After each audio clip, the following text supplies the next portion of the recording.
Pour comprendre d'une autre manière ce qui arrive à une partie du continent africain aujourd'hui, nous devons remonter très loin dans l'histoire, notamment pendant l'esclavage. Comme vous le savez, à cette époque, il y avait deux types d'esclaves, les esclaves des champs et les esclaves d'intérieur qu'on appelait également nègres de maison. Ces derniers se distinguaient par leur extrême docilité et leur manque de dignité. Ils adoraient leur maître car à leurs yeux, c'était un dieu. Ils aimaient leur maître plus que eux-mêmes, et c'est à cause d'eux que l'esclavage a duré 4 siècles. Ils étaient la meilleure arme des esclavagistes, car c'est eux qu'on utilisait pour combattre les dignes esclaves dans les champs de coton. Ils prenaient du plaisir et se sentaient supérieurs à leurs frères des champs, parce que eux, ils avaient droit au reste de table, ils pouvaient dormir dans la cave et porter les vieux vêtements du maître. Lorsque leurs frères des champs essayaient de leur faire entendre raison et militer pour la quête d'une évasion, ils ne comprenaient pas, car à leurs yeux, l'accomplissement ultime pour tout esclave, devenir nègre de maison. Même si parmi eux, certains acceptaient cette position par contrainte, notamment les femmes, et même par stratégie, ils n'étaient malheureusement pas très nombreux et se faisaient très souvent démasquer car leur dignité les rattrapait et trahissait leurs véritables intentions. Alors que les vrais nègres de maison, eux, étaient des experts dans leur domaine de prédilection, à savoir la lèche. Pourquoi nous revenons sur cet épisode aussi lointain qu'obscur? La raison est que cette catégorie d'Africains n'a pas disparu et n'est pas prête de disparaître. Ce qui a changé, c'est juste son appellation.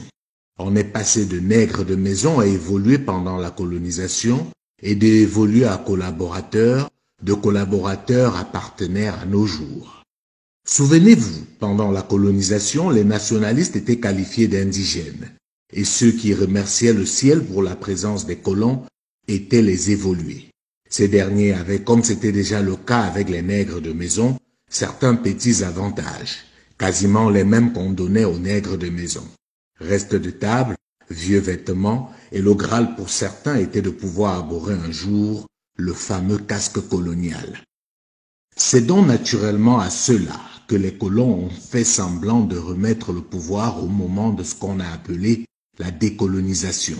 Il était vital pour les puissances coloniales de s'assurer que ce soit leur relais, à savoir les évolués, c'est-à-dire les nègres de maison, qui prennent les affaires.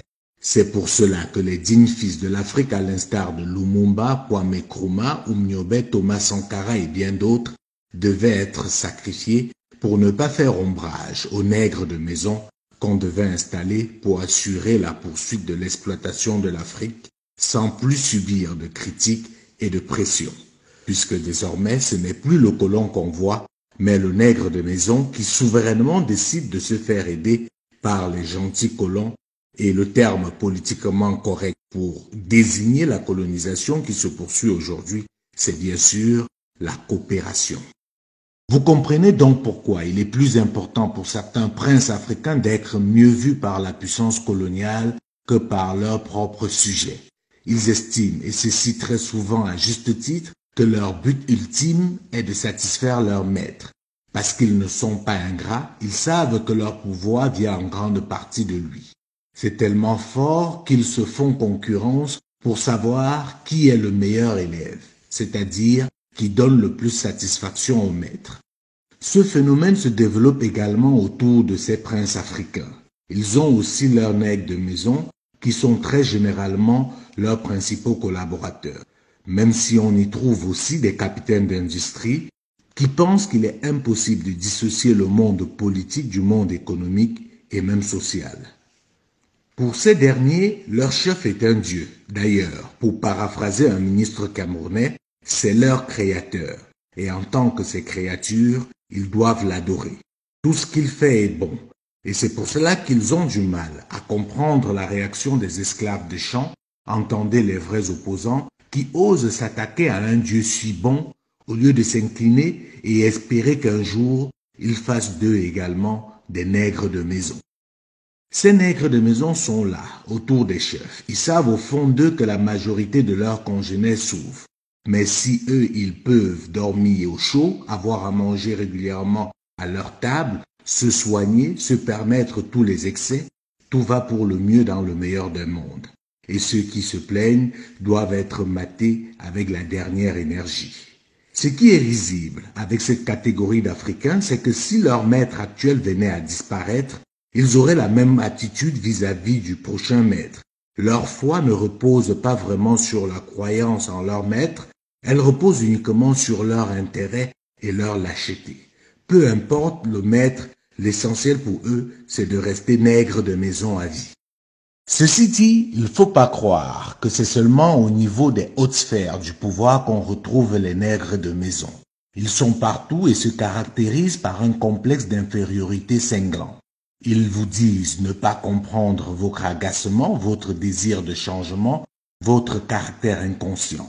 Ils vous demandent comment voulez-vous engager un combat perdu d'avance. Ils vous disent l'Afrique est maudite. Les autres sont plus forts, plus intelligents, plus beaux. Certains parmi eux se retrouvent dans la diaspora. Ils acceptent de faire les travaux les plus humiliants, peu importe. L'essentiel, c'est qu'ils y soient. Oui, cette catégorie d'Africains existe encore et elle fait très mal à l'Afrique, même plus mal que les puissances coloniales. Très souvent par ignorance, mais comme disait quelqu'un, il n'y a de pire malade que celui qui ignore qu'il est. La question que je nous invite à nous poser aujourd'hui, c'est quelle catégorie d'esclaves sommes-nous? Sommes-nous des esclaves des champs ou des esclaves de maison? En répondant objectivement à cette question, nous marquerons un pas supplémentaire dans le combat pour la restauration de la dignité africaine.